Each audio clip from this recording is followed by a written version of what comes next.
Welcome to Electric Evolution with Liz Allan. This podcast is about the journey to a more sustainable future in order for us to be able to do our bit to achieve net zero. I'll be discussing a variety of topics with experts in their field in order to educate and increase our knowledge of clean energy, electric vehicles and the electric vehicle infrastructure. So whether you're an individual wanting to make a difference at home, a small business or a corporate, this podcast is just for you. Right, so very excited today. I've got Lorna McAtear on the podcast. Yay! From National Grid. Oh, she's such a love. She's an absolute star. I'll tell you, we've already been talking for an hour before we even switched record, haven't we? Shh, don't tell everybody that. I'm meant to be catching up on all my work after holiday. Oh, we weren't at all. We weren't. So Lorna is the head of fleet at National Grid, and we met. It's probably about 3 months ago now, isn't it? At ITT Hub. It's ITT Hub, sitting inside a truck. Oh yeah, was I in a? Was it just a normal Volta truck, or was it a bin lorry? No, it was a normal Volta truck. It was a normal Volta truck, and Lorna jumped in the passenger side, and it was like, yay, hello. So thank you for joining me. It's absolutely lovely to have you on here. It's very welcome. Thank you for having me. So right, you've worked at National Grid for how long now? How many years? So it will be 4 years in August now. Gosh, time flies quick.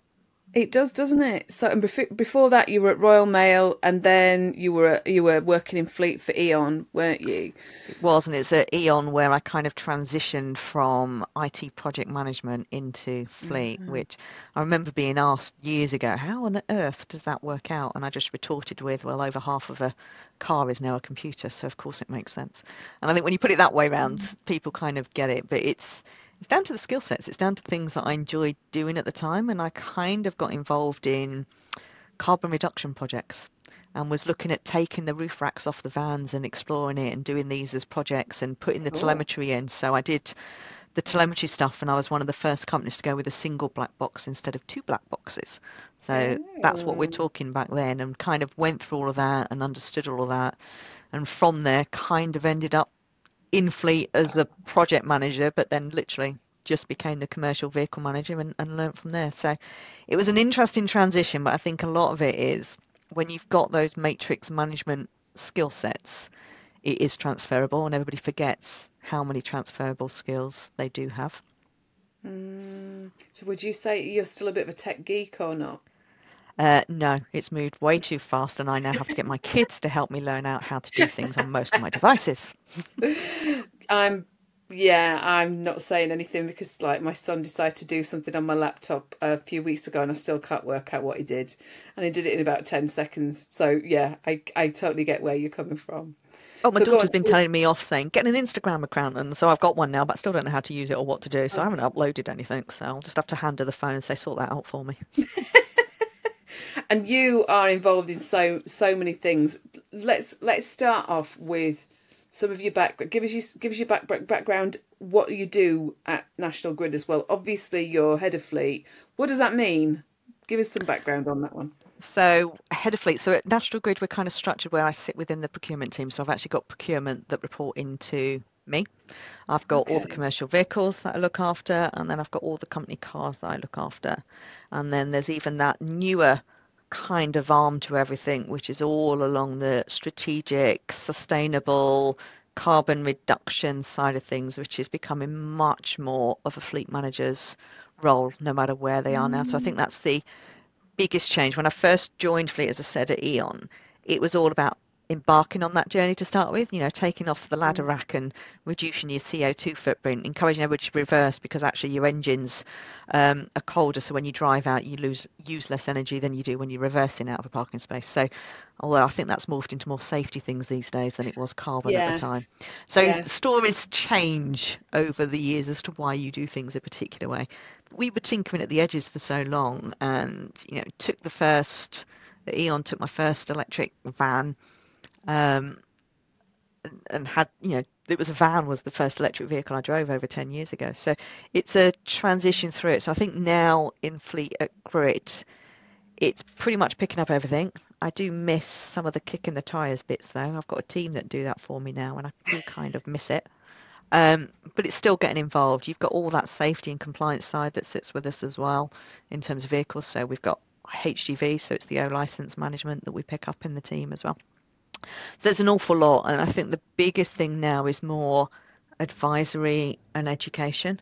It's much more mentoring, and I don't know if that's my role or my age that the little switch just flipped in my head that says, no, we need to give back now, and do things differently. Or I don't know what it is, but something's definitely triggered there. So it's doing more in terms of mentoring and educating others. And I think a couple of years ago, it was fully charged, not ITT Hub, but it was a farmer event. And Mark Goodyear was interviewing us and hosting the sessions. And he said, what is it you want to change? If we're here in a year's time, what would it be? And I just said to lower the average age of the fleet industry. So there's a lot of things in there that I think I now do. So a lot of it at Grid is about building the team, building those relationships with people, bringing them on the journey for change, because fleet is moving at a pace nobody has ever seen before. It's absolutely phenomenal. And I think all the catastrophes and world disasters we've kind of gone with, there's been almost one a year for the last 5-6+ years, told these are, I think I said it somewhere else once before, if these are once in a lifetime things, then I've probably lived 5 lifetimes already at the moment. So we are going through so much. It's so pivotal, and the pace is relentless at the moment. There's always something coming through now. I can imagine. Go on, going back to what you've just said. So you just said the average age of the fleet industry, somebody in the fleet industry, but you didn't say what that was. I didn't. I just said I wanted to lower it. I didn't. I know. I can't give you an average age. I just need to lower it, whatever it is. Because if I think when I joined fleet, I'm now in that middle-aged white bracket. I might be female in that bracket, but I'm still in that middle-aged white bracket, which means I've hit that target that we always said, the industry's full of these people, we need to change it. And then there's all my peers that work with me, and we look at each other and think, yeah, we're all the same age. And how do you bring in new people? How do you bring in fresh perspectives? How do you get people excited about a truck? And I think sitting in something like the Volta truck when I met you is how you go about doing that. It's experiencing things differently. And now, if you're going to join fleet, it's the toughest time to join, but it's also the most rewarding. Well, did you see my face when I was behind the wheel of that truck? I was so excited. I'm such a kid. It was brilliant, especially the little doors. I knew how to open them and close them. It was just amazing, and just and so I just think. So you're right. And what can we do to change it? Part of that is maybe the sector is moving to, I don't know, is it becoming more sexy? That's a really naff word, isn't it? But do you know what I mean? But I've used that word actually, because it's a difference between the cars and the vans and everything else. It's it used to be when you were a kid, you'd get in the truck with your dad and you'd drive around, and at school they'd ask you what you want to be, and you'd have a picture of a truck driver. You don't necessarily get that anymore, because everybody wants to be YouTubers or podcasters now. No offence, Liz, but that's kids. They aspire to be. They want to do those vlogs, don't they, and come out and be that influencer, whatever it is. So trying to find something that people want to come into, because driving a vehicle isn't seen as fun unless it's a Formula E. Or Formula One car, is it? But the biggest thing about it is that actually, say for example, women or girls getting into a big truck now, it's no longer will be in future. It's not going to be something that's seen as dirty and smelly and horrible. I'm not going to go into that because that's going to just be stinky and diesel and it's actually they're big, they're trucks, aren't they? But they're quite elegant. Is that the right word? It's different, isn't it? Do you remember those good old... Do you remember Popeye and the spinach and the mussels and the cartoon characters? And you used to have to be like that to drive a truck, because that's how tough it was to turn the wheels. Yorkie bar. No. So it is just for men. Very, very different. There's still a long way to go, though. So for anyone coming in, it can be a lonely existence. It's not always geared up in terms of our facilities for people. Just toileting, showers, anything. If you're away from home, those facilities are not friendly. Sorry, friend is the wrong word, but they're not conducive to all sorts of different people. So the fact you can drive one of these vehicles, and I test drove one round Millbrook Bowl actually. I got inside a 44, and I'd got my arm in a bandage because I'd sprained my wrist, but I could still drive because it was perfectly safe to do so, and I could. So you've got people that are shorter now. I mean, we've been debating elsewhere, haven't we, about seatbelt heights and not being designed for Yes. women if you're a Yes. certain size. I've been involved in van design as well with manufacturers and sat in there with a colleague, Oh my and it is gosh. noticeable when you're only 5'4" and not as big as everybody else that actually the grab handle isn't there for you in the right place, or the steering wheel's not quite in the right place, or the pedals are very differently, because they are designed more for a traditional type of work person. Listen. And the Yes. vehicles are Yeah. changing, but not necessarily everything else around it is changing at the same pace. But it's getting there. I It is moving suppose, forward. yeah. I suppose I never thought about it like that. I know a couple of guys who God, when I was up north, they were kind of truck drivers and stuff. You know, lorry drivers. Are we actually adopting the Americanism? Are we all truck drivers now and lorry drive? Where is it? Anyway, That's only because I don't have to do the tongue twister of red lorry, yellow lorry otherwise. I taught my son. I did teach my son that. That was one of the tongue twisters. The better ones.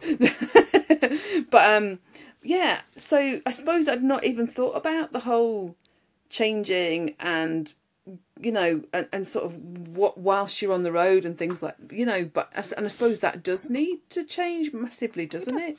You think you've To got kind of double cabs and where you sleep inside the cab as well and everything else.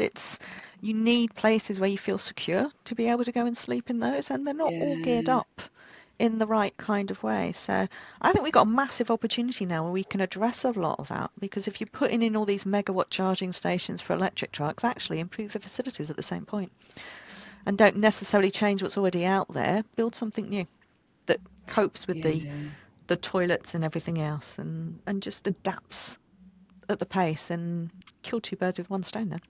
Are there any CPOs at the moment, so charge point operators at the moment that are doing that are starting to cater? You obviously don't need to mention them if if they're There not. are some out there, and there's a few people that have chatted confidentially to me in the background, and we've had some random conversations on what van drivers might want and how they operate during a day. Mm, When you're out there working in the rain all the time, actually you want somewhere you can dry off as well. So there's all sorts of other bits and pieces, and it's like, well, if you put that in, and if you do that, and if you thought about this, so there are some great things and lots of stuff being discussed in the background. So what's really good in this? I mean, you and I have been in the industry a while now, so kind of understand the EV journey. There's still a lot of people that haven't driven an EV yet, so don't no. necessarily know what has been going on in the background and how much it's changed. So Mm, chatting with a lot of the CPOs, yes, they've started with the cars.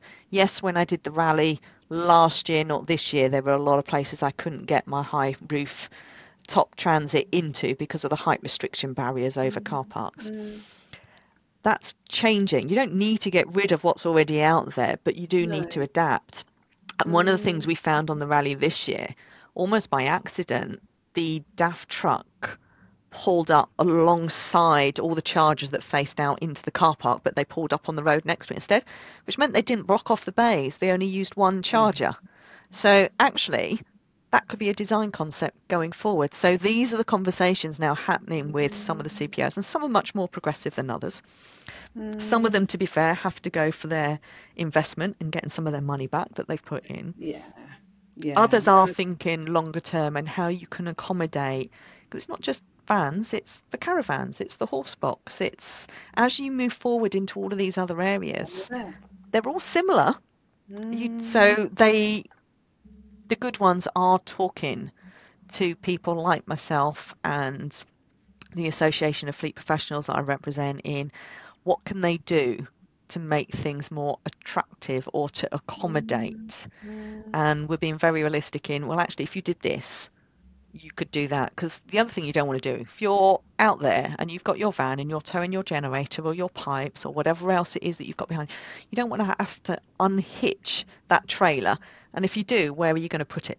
So there's all of those different operational things you need to consider, where you almost want a drive-through ability as well. So Yeah, yeah, there's a yeah, lot talking to us on how you can do that, how you can put security in perhaps, or a recognition that allows the van drivers into one side of it, but public users can go into a different side. There's different ways being thought about, but all of them come with pros and cons. So you just need to try and yeah. there isn't a magic bullet here. There is no single answer for everybody. So we just have to be patient and work with a lot of what is out there at the moment and just figure out ways of improving it. I mean, and it's kind of, you've got me thinking about all of this now, and actually, getting vehicle recognition dependent on size would be a good way to kind of move forward, wouldn't it? And sort of like you say about accommodating those vehicles. And one thing I'd say, and I know that we all talk about this, is kind of the people who haven't driven an EV yet, whether it's a car, a van, a truck, or whatever, and the stuff that they're actually hearing in the media, to give this industry and this sector, a roasting, as it were. It just that doesn't feel right, especially because of the fact that everything's moved on so much, hasn't it? And like you say, all of this stuff in the background, the media just sees this little ripple on the top, don't they? They try and get this, I wouldn't say it's cream, is it? It's more like a bit of scum that they just want to get off the top, Clickbait. How can we get people clicking things to read our article and generate money? Just Yeah. exactly what I said. I said exactly that on LinkedIn the other day. I said, as long as you're clicking, they don't care what poo they're writing. I actually kind of, yeah, I wasn't stronger than that. I did do a little emoji. What's nice in what I get to do though is I went out to Miami at the beginning or the middle of this year as well, and I spoke at a conference out in Miami. So there were lots of people from all sorts of countries and different operational backgrounds. And the UK aren't anywhere near as bad as they think. We're about third in terms of adoption and where we've got to and how we're pushing things forward. So it was really quite humbling being at that event, because we can very easily get into our own little echo chambers of this isn't right, or that is right, or this doesn't work, or that does work, or yes to hydrogen, no to hydrogen, or whatever the answers are going to be. And you can get into these little traps, so to speak, of what needs to happen. But it's humbling experience when you go somewhere and you chat to the people from South Africa and you think, yeah, that's never going to work, is it? But this might. And you chat to another country that actually they focused on the trucks first, not necessarily the cars. And you're like, oh, great. What lessons have you learnt there? And it can be quite humbling. And I know when I came back, and it was like, yeah, just suck it up in the UK, because we've actually got it really easy compared to everyone else. We actually have a grid infrastructure that stays reliable. Whereas a lot of these other countries, South Africa, they don't have power all the time. So how do you put an electric in? No, because don't they have a lot of power cuts a lot? I remember years and years ago, I went to South Africa and they were having power cuts then at certain times of day. I think even in the States, I was talking to somebody a few months ago, and even in the States, they have kind of power cuts in real major cities. So a lot of what we've got is market dependent. So all of our solutions are market dependent. So I guess what I've been doing is I keep evolving where I go and how I do it, from I start in the commercial vehicles, went into cars, kind of back on the commercials with the journey of what's going forward. But it's also, and what do you do in that country and what do you do in this country and how can you learn the lessons? And some of the innovations we've had here in the UK, I was showing some of them in the US and they're like, my God, we didn't know that existed. I was like, it will happen. And they're like, oh, it's a UK only country. So I rang them and I went, are you going to the US anytime soon? And they went, well, we might do. I was like, great, here you go. Here's some links. And it's about networking and connecting people and opening doors, because whenever there's a problem, and one of the greatest sayings I ever learned when I was a kid at school was necessity is the mother of invention. Somebody will come up with a solution. Somebody will find a way through it. And we have to remember that a lot of the challenges we've got now, they're short-term challenges, because we will have more charge points in place. We will have cars that can go further distances. We will have vans that can tow. It will come. So what we're trying to do almost is put some solutions in for a problem that's only going to exist for a very brief period of time, because that will eventually disappear. So we just It have to won't be a try and problem. balance it all out. Yeah. Yeah, it won't be a problem anymore. There won't be issues with connections going in. That once you've got it there, Hmm. it's about topping it up, isn't it? It's about the maintenance, it's about the Yeah. management and everything like that. And actually, once we come out the other side of it, everybody be like, "Oh, why were we so worried? Why were they saying that? And why were they doing that? And why, and all this kind of stuff." And I think the sector itself can employ so many people. There's going to be so many people that will. This is there's going to be, and I've talked about this before. There will be jobs in the future that are not around We don't now even know they because exist now. Absolutely. exactly. So there'll be job creation. There'll be titles of jobs. When my Hmm. son starts university in September 2024. He 3 years after that, there will be jobs that he might get into that won't, Yep. that will just be creative, won't there? He might go into a traditional thing, but you never know. I mean, we used Look to at have all the health and roles now. safety execs, but we never had sustainability managers. No, It does exactly. change and it evolves Yeah. an awful lot. And phrases and conversations I've had before, fleet managers, they used to be seen as the dirt on the bottom of the accountant's shoe because we were just a cost to the business. And what Mm, are you going to do about it? Now, actually, there's a career path, and there's a career path through to an exec board level if you want it, because mm, the companies now need those fleet managers to help them with all of their travel, with their scope 1 and their scope 3 objectives. And for anybody listening that doesn't know what those are, these are the sustainability targets that are going in place, mm. and how you measure against them and what your responsibilities are. So scope 1 being the ones you're directly in control of, your company cars, and scope 3 being the ones you're indirectly and hard to affect, which is anybody commuting to work. All of these things are starting to come into play. And that means that traditional role, and probably what keeps me going all the time, is it's just changing. It's Yeah. constantly changing and evolving and growing. And you just can't get bored because there is no time to get bored. Now, this is my secret Exhausted, question. maybe. Bored, Yeah, no. exactly. So this is the question I because I always talk to everybody who I'm going to interview, and I give you a bit of an idea about what I'm going to ask.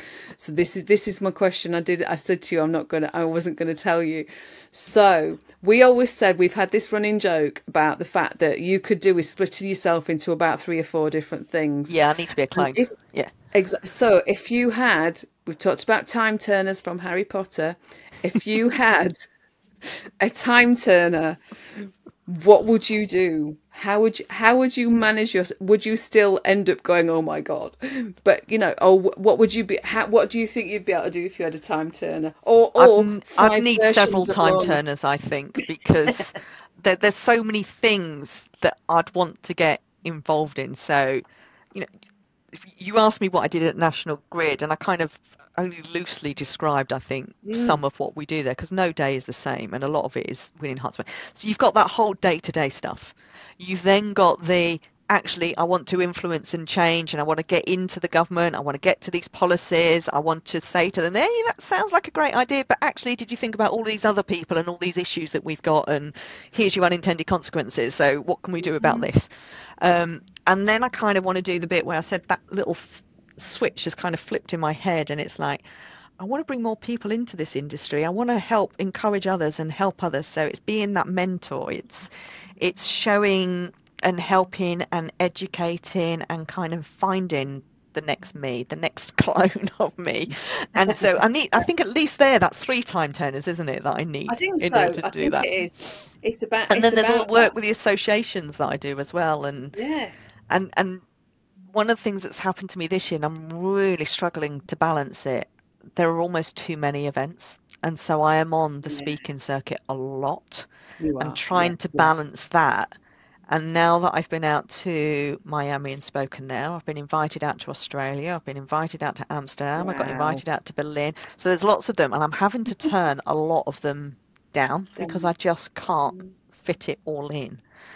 But the mm, reason there is because people are interested. They want to learn what the next thing is, and they're after those speakers to go there and talk honestly about some of the experience, because I don't always sugarcoat it. I don't always say it's brilliant. I do talk about some of the problems and the Which is challenges. what you do the right thing. You're you're getting out there, you're speaking, you're being honest, and like you say, that's what people want, especially if they're in countries where I suppose I'd never thought about the advancement that we've got in the UK being ahead of some of the other countries, which, so yeah, it isn't until I suppose you go to those places that all of a sudden you recognise that where we are is very different to where everywhere else is, and actually we probably should be mentoring the rest of the world. So one time where being a small island helps, because you have a density of chargers. Don't need to travel as far.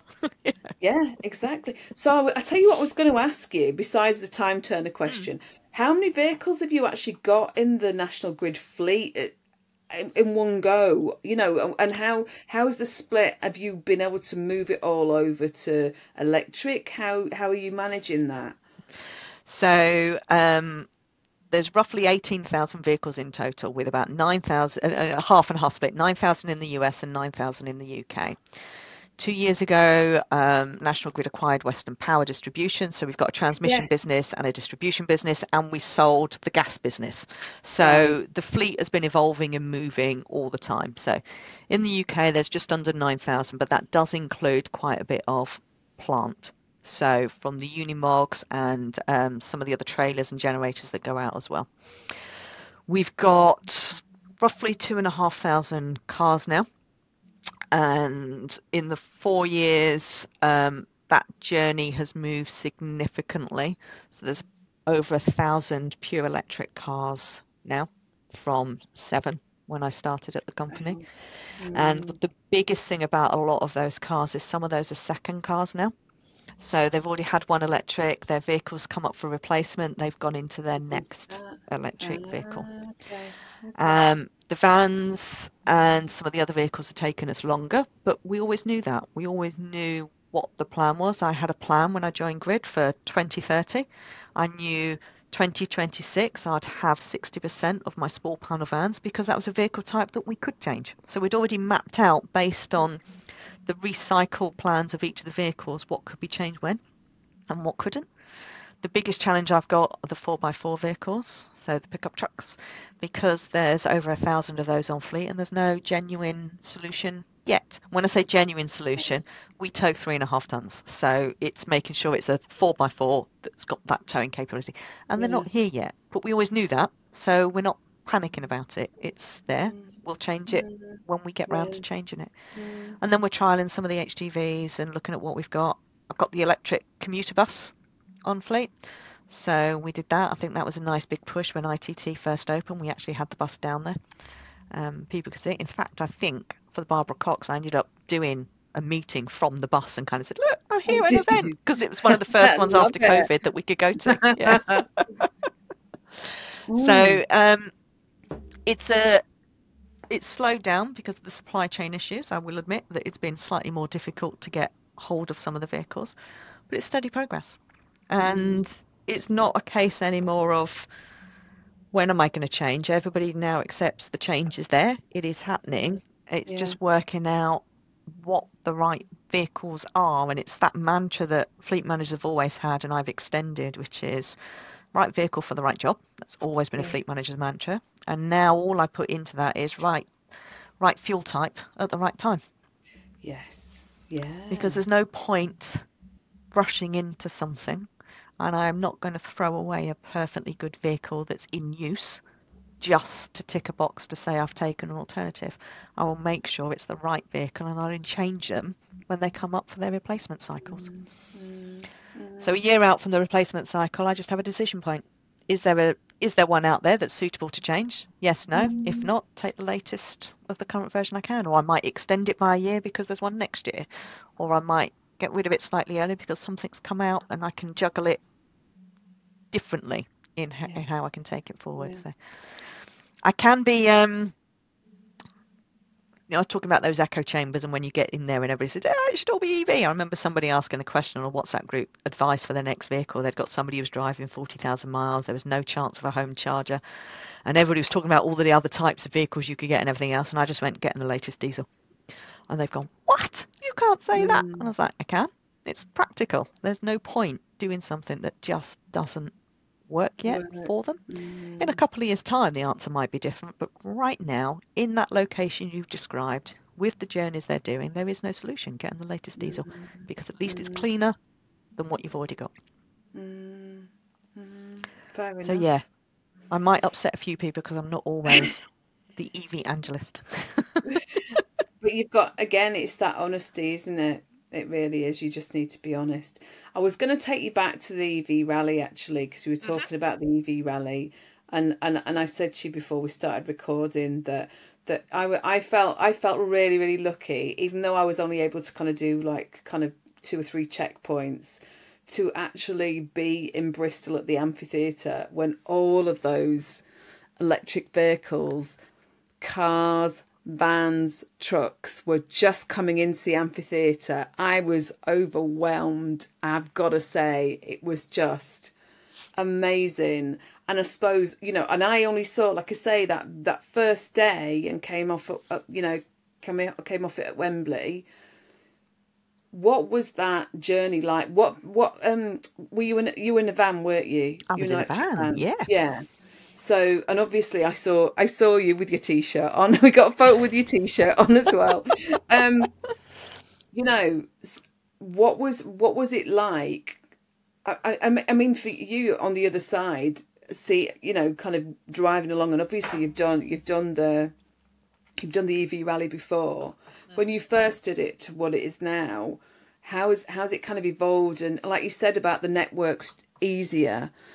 What were your thoughts kind of doing it this time compared to before? So a lot of doing it this time is going back to why we're doing it. Because the John O'Groats to Land's End was an obvious. We'd got a high roof transit. It was a very obvious. We're out to prove where the lessons and what we still need to change to make this work, because we knew it didn't always work. This time round, because I took what I'm going to call a normal van. It wasn't high. It was fully racked out. So it is what my engineers will be using on a day-to-day basis. Yes. I took that van so I could experience what they experience in that van as well. And we had 2 of them, and we convoyed them all over the place, which was quite nice because we stayed together as a team all the way through it. In fact, we won the Safe and Sustainability Award as well, because we were tracked everywhere. So we won that, which was really good in the vans. So kudos to my 2 colleagues that got that top spot. But a lot of that rally, and I think you're right, we've done it before. There are a lot of familiar faces. So there were people that we knew and could talk to. A lot of it is getting to those key locations that Greenfleet do such a good job of having. So going to Nottingham, chatting with Matt Ralph and being on the radio and explaining. So for me, the reason for doing that, an awful lot of it is the education piece. It's helping debunk those myths that are floating around out there. And the week of the rally was when Daily Mail, sorry, I'm going to name them, had started on their anti-EV rhetoric, and there was loads of press out on the front news. And in fact, the very first radio broadcast I did that morning from Cardiff, somebody asked me about it and I hadn't seen the article, but was still able to talk through it because it was a common misconception thing that was out there. It was another one that was just regurgitated, and so it was easy to talk about and go through. But for me, it was, what are the differences? What are the learnings still? And yes, we talked about infrastructure is better. So I was amazed there were some charge points that weren't available to us the first time in the rally, but as we did some of the route in reverse, actually there were some charges here now that hadn't been there the previous year. It was slightly different when you got across the water. And you talk about the sight of everybody arriving at the amphitheatre. Webfleet and their little AI that they did with almost like all the wiggly worms that were going all over the place, showing how everybody got to their target locations. And then when you get to Stranraer and you go on the ferry across to Belfast, there was one single line that then went across. And it really highlighted one of the key messages that I keep trying to get across, which is have a target. Just give everybody a target. because you don't tell them how to get there, they'll find their own way. And that was so apparent in this visual on the rally. All of these teams were told to get to Bristol Amphitheatre, and you watched all the different routes that they all took. They were all told to get to Wembley and London, and they all took different routes. And the whole way through, the only bit we all got together again was the ferry crossing, and that was simply amazing as well, because we were there. And Neil Riddle from Power, as you know, who helped support that, was with me when some of the people going, what are all these vehicles here for then? And, you know, were just asking us about it. And they were like, aren't you going to blow everything up with all of these electric vehicles? But it was banter and it was lovely. And we were able to talk about it and explain. And they were just amazed at how many vehicles are there. But what was even better was I said hi to the guy loading us onto the ferry. And then as we were getting out of the vehicle, he actually came back and went, can I ask you a question? And asked me about the vehicles and whether they could be jump started, how you could move them and what happens. So you then have to put your mind into where they are. And of course, they're asking because they'll get vehicles that get stuck, don't they? And they'll need to move them out of the way. So how do you go about moving a vehicle with all this new technology? So for me, that single conversation had more value than anything else, because it was helping someone else understand how they can be part of this transition as well. And it's that interest that comes in. But it is amazing just watching everyone at the same time with their logos and the t-shirts and all the different bits helping each other out. And the one thing you cannot underestimate, Hayden, who was with me, he was in my team, he was my media guru, doing all the videos and everything else, and I did all the driving.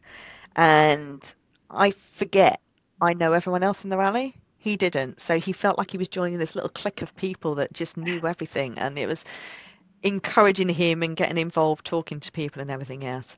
But he was absolutely amazed that when we got to some charges, they weren't working. And there was a bunch of us that stayed. Rather than drive off, we all stayed.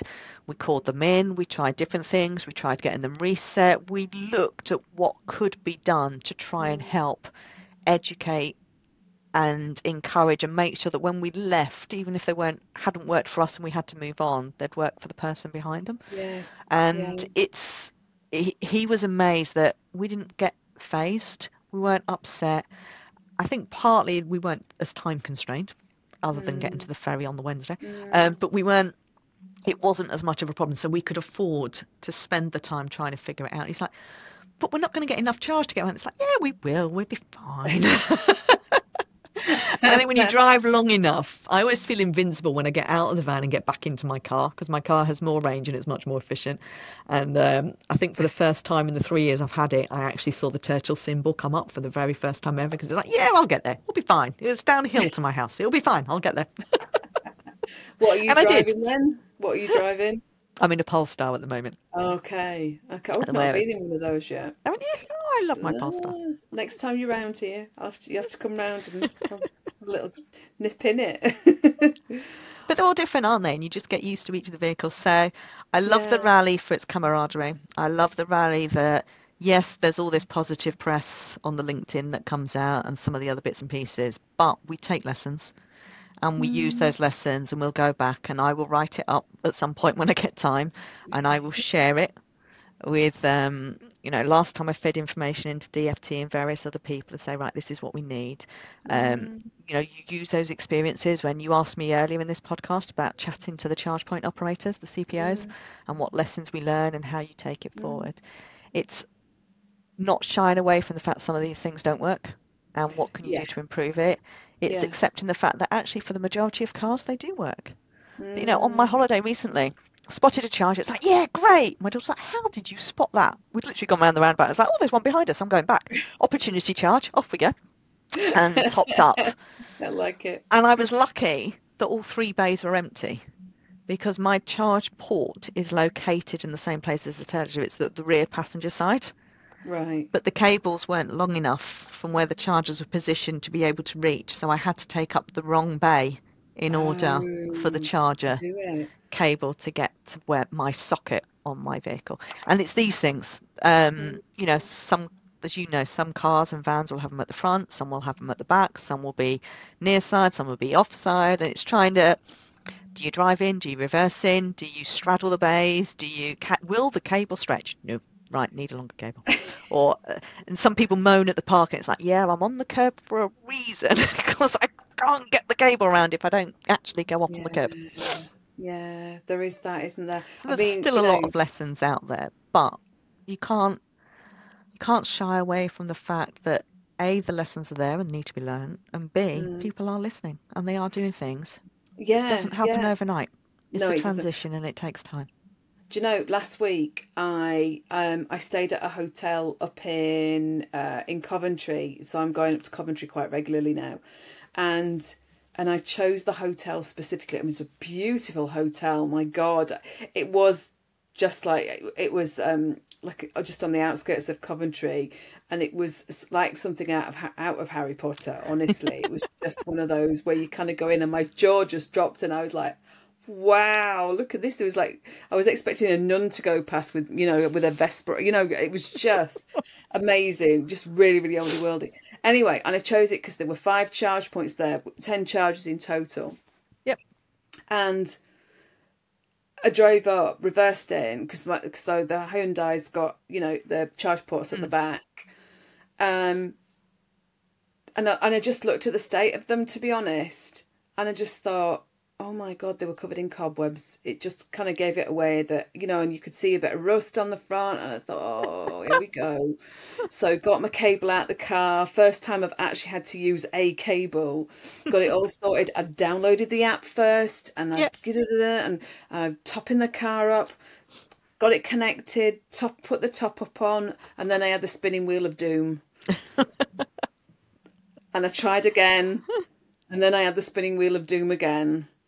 And I was just like, for goodness sake. Out of the 10 charge points, there were only 2 that were supposedly working, and I was on one of the 2 that were supposed to be working. And in the end, I'd probably spent a good half an hour doing that. And I've got to say, I was rather peeved. I'm going to challenge you, though. Did you ring it in? I contacted them. Okay. Yeah, I did contact them. I put it on the app because I don't think there was a telephone number on there, but I did actually contact them, and they also, because I kind of had a bit of a Mrs. Angry from Pearly thing on social media, going like this, and they came back, and I'm going to have a conversation with them tomorrow about it. Oh, good. But they're listening though, aren't they? Yeah, and I think that's the exactly. difference. So when I book hotels now, it's like, is there car parking and is there a charger? Now, I'm not bothered if there is or isn't, but generally I'll preference one with a charger, especially if it's a long distance and I go beyond what the car can do there and back. And it was lovely to see. I'd stayed at a hotel, and then we stayed at their colleague and I stayed again. It was almost 3 months later, and I was like, they've blocked that bit of the car park off, and we wandered over and had a nose. And it's like, yes, it's because they're putting charge points in at some point. So we recognised some of the cabling and other bits and pieces. Like, they're going to put charging cable. So I do tend to book hotels based on whether they're going to have charge points in or not. Well, we stayed in Wales, oh gosh, where was it? Near Tenby at Easter before we had the car. And actually, the little place, and it was an Airbnb, and on Airbnb, there's an option for choosing EV charging. And we did, I didn't know when we were going to get the car. And actually, there were 3 chargers there. It was amazing, so I just thought, actually, there are some places that are starting to do it. The hotel I booked at tomorrow, I've checked on Zap Map today and they say they're working. So I will be trying that out when I get there, and I'll only need a top up. It's not as if I need a lot, but I will need some to get back because the car hasn't got masses and masses of range. I've become so lazy now, though. Been driving so much. I don't. So we were talking about when you get in an EV, you need to plan your journeys. Don't bother. Yeah. I just get in, and I just drive, and then I think, oh, I forgot to charge it last night. How much have I got? Yeah, that'll be all right. That will get me to such and such a place. And I think that's a sign of A, my confidence in the vehicle, and B, my confidence in the network. Actually, there are more and more chargers out there now. So whereas you used to panic and have this, not range anxiety, but a charge anxiety, when you get there, is it going to be working? Is there going to be a diesel vehicle parked in front of it? Is that, am I going to get access to it? Whatever it is, do I have the app? Have I got my card? Actually, none of that really exists anymore. It's kind of a turn up and it's like, oh, yeah, it does, doesn't. Okay, fine. I've become much more relaxed over it. Yeah. Not totally blasé. There are a few moments where I'm like, oh, I really need to. But No, it's. I used to carry. I still got it. I've still got a spare extension cable in case I need to trickle charge out of somebody's window or something. I've never ever had to use it though. Have you not? No, No. I've got one of those, but I've no idea when, if and when. In fact, we were staying somewhere the other week, and it was on a second floor flat, and I went, that'd look a bit bad, wouldn't it? Really, just trailing it down someone's window. Sorry about that. Just trying to reach the car below. It wasn't going to work. But hey, there you go. I think the biggest thing for people need to understand is, as much as I said, it's, I talked about the right vehicle, right job, and right fuel type. It's also getting the right chargers in the right places. There's a lot of emphasis at the moment that people think we have to have rapids absolutely everywhere. And it's like, you don't. Hotels only need, unless they've got conference suites where they might need a few hours of charging, they generally only need destination chargers, 7 kilowatts, maybe even some 22s, but you don't need a lot. Same as went to a theme park with the kids on holiday. Or if you go to Harry Potter, you keep talking about Harry Potter. Harry Potter's got it right. They've got loads of 7 kilowatt chargers because you don't need any more because you're there all day. But you're there all day. So you can just literally plug it in and let it charge up for the entire time that you're there. Yeah. And that's what you need, isn't it? Really, just something that does that. So yeah, you're right. I totally get you. And it's nice to actually know that they're sort of starting to install them in these places where lots of families are going to be going, especially at this time during the summer holidays. That's the biggest thing. Yeah, that was fun doing the ferry crossings, all of us coming back and everybody thinking, right, we're all going to be getting off of the ferry at the same time with no charge. Which one of us is going where for the chargers? And we all disappeared in different directions. So I actually used the one at the ferry terminal because everybody else went past it. It's like, fine, I'll go back and stay there and charge then. I love that. I'll have that one then. Good idea. So look, finally, I wanted to just talk to you a little bit about your involvement with the Association of Fleet Professionals, because obviously you've kind of you've been working, doing a lot of things through them. Just explain a little bit about what the association does.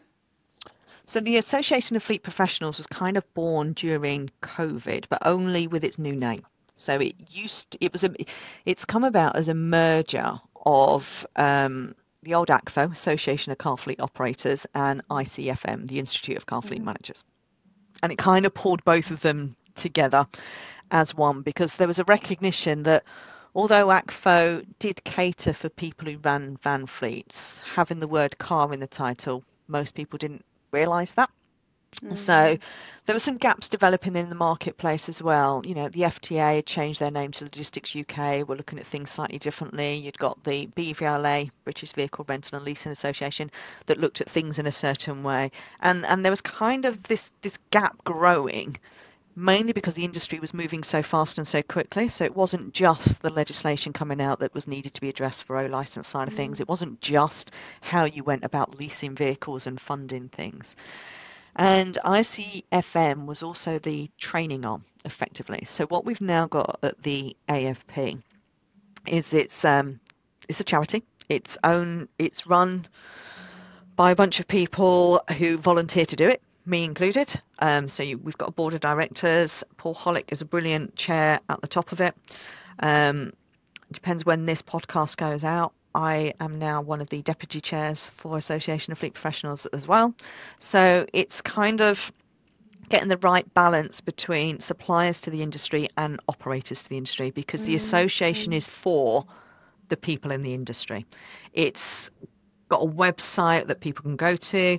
In that website, there is a members area. We have things on there like example company car policies and how you can use that. How do you manage a grey fleet? So there's lots of different ways of helping people.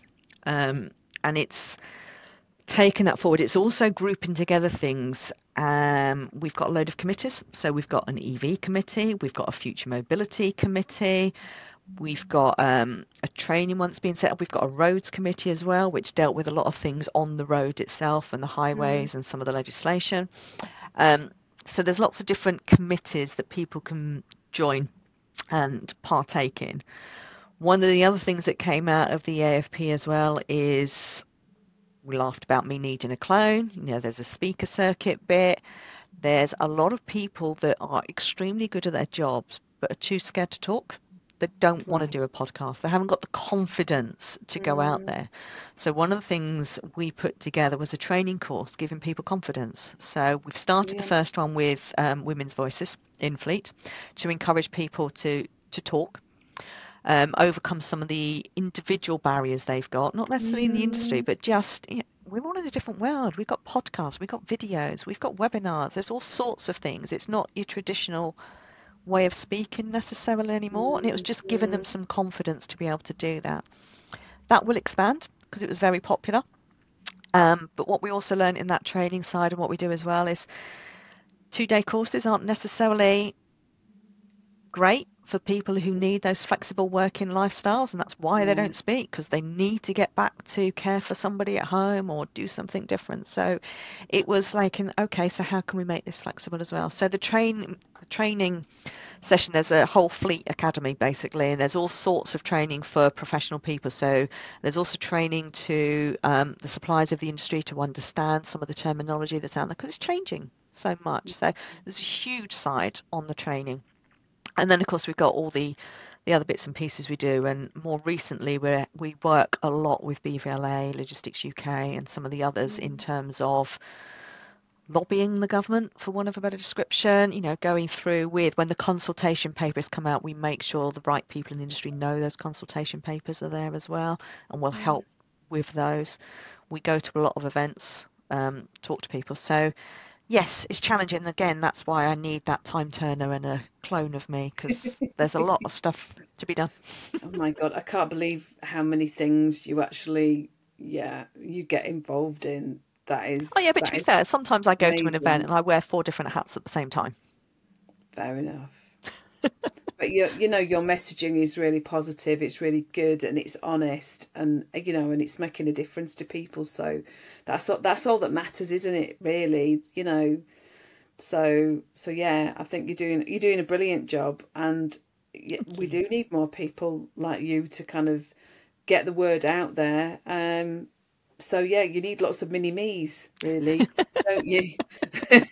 Be scary having lots of miniature versions of me. We need other passionate people out there, not necessarily miniature versions of me. Well, okay, lots of passionate people. We just need to. They just need to take a leaf out of your book, definitely. But look, so if people are who might not know you, who are listening or watching this, wanted to contact you, where's the best place? Is it LinkedIn, or is it on the website, or where is it? Oh, it depends why they're trying to contact me. So if they're trying to contact me to sell me things, then forget it. I'll ignore you completely. If they're trying to contact me for help and advice and guidance, again, it depends.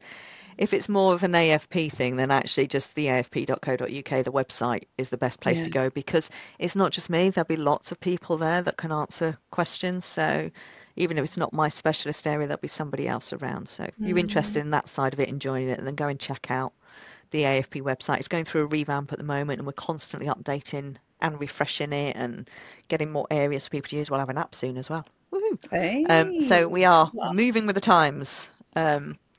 But generally, most people contact me via LinkedIn. Yeah. Okay. Well, listen, it's been brilliant talking to you. I knew we'd be chatting for ages. I hope everybody else has enjoyed it, because she's an absolute star, is this woman. And like I say, you're just doing an amazing job, Lorna. I really appreciate your time, my darling. Oh, it's lovely talking to you. Hey, well, we will talk plenty in future, and I will probably end up getting you back on again to say how things are moving over the next few years. So might be quicker this time. We've struggled to get it into the diary, haven't we? We have. I know that was probably my fault, though. Well, and your holidays, but there you go. But listen, thank you ever so much, and to everybody else, I hope you've listened and watched and enjoyed. And I shall see you all next time. You've been watching Electric Evolution with Liz Allan. Don't forget to subscribe and click on the bell icon, and you'll receive all of our weekly videos. Thanks for watching. See you soon. Bye.